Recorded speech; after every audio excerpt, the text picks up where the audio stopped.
Mari kita baca soalan. Kita ada satu kuadratik, f bagi x, dengan pemala pi yang tidak diketahui di dalamnya, dan kita diberitahu titik terendahnya berada pada negatif 1. Ini yang kita diberi. Kuadratik dengan pi yang tidak diketahui itu dan nilai minimumnya negatif 1. Dan ini yang kita perlu cari. Nilai-nilai pi, kemudian lakaran lengkung menggunakan nilai yang terbesar. Jadi ini yang kita ada. Fungsi itu, nilai minimumnya, dan matlamat untuk mencari pi kemudian melakar graf bagi pi yang terbesar. Ini idea utamanya. Mana-mana kuadratik boleh ditulis dalam apa yang kita panggil bentuk vertex. Titik terendah lengkung itu berada pada H dan K. Jadi nilai minimumnya cuma K. Minimum kita ialah negatif 1. Jadi sebaik sahaja kita tulis F dalam bentuk vertex, pemala itu mesti bersamaan negatif 1. Langkah 1. Mari kita sempurnakan kuasa 2 bagi f bagi x. Inilah fungsi asal.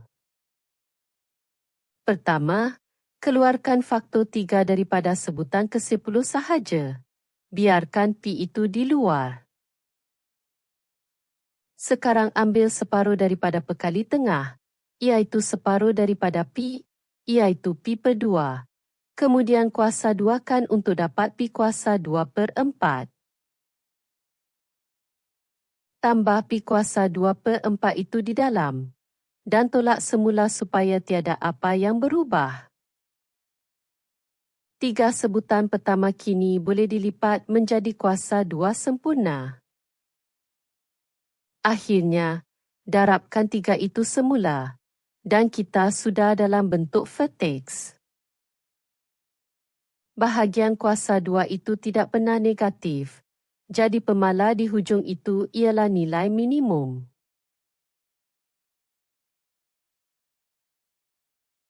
Langkah 2. Pemala di hujung bentuk vertex kita ialah nilai minimum. Jadi kita samakan dengan negatif 1. Itu memberikan pi tolak 3pi, kuasa 2/4, bersamaan negatif 1. Kosongkan pecahan dengan mendarab semuanya dengan 4. Bawa semuanya ke satu sisi untuk dapat kuadratik piawai dalam pi. Ini boleh difaktorkan dengan kemas. Jadi pi ialah 2, atau pi ialah negatif 2/3. Langkah 3, nilai pi yang terbesar ialah 2. Jadi masukkan itu ke dalam fungsi. Penyempurnaan kuasa 2 dengan cara yang sama memberikan bentuk vertex ini, dengan titik terendah kelihatan jelas. Daripada bentuk vertex, titik terendah berada pada negatif 1, negatif 1, dan lengkung itu simetri pada x bersamaan negatif 1. Menggantikan x bersamaan sifar memberikan pintasan y pada sifar 2. Langkah 4. Cari di mana lengkung itu menyilang paksi x. Samakan f bagi x dengan sifar. Tiada faktor yang mudah di sini. Jadi kita gunakan rumus kuadratik.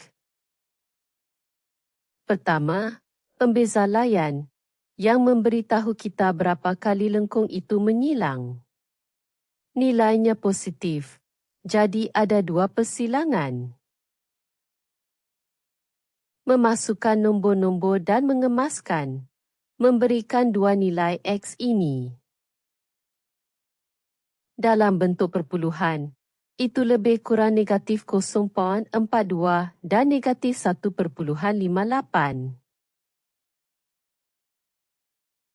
Sekarang kita boleh lukis lakaran itu. Lihat, ia parabola yang membuka ke atas. Titik terendah berada pada negatif 1, negatif 1. Garis putus-putus itu ialah paksi simetri. Ia bertemu paksi Y pada sifar 2. Dan ia menyilam paksi X pada lebih kurang negatif 0.42 dan negatif 1.58. Jawapan akhir. Untuk bahagian A, P ialah 2 atau negatif 2/3. Untuk bahagian B, parabola membuka K atas dengan titik terendah negatif 1, negatif 1, pintasan Y sifar 2, dan pintasan X hampir negatif 0.42 dan negatif 1.58.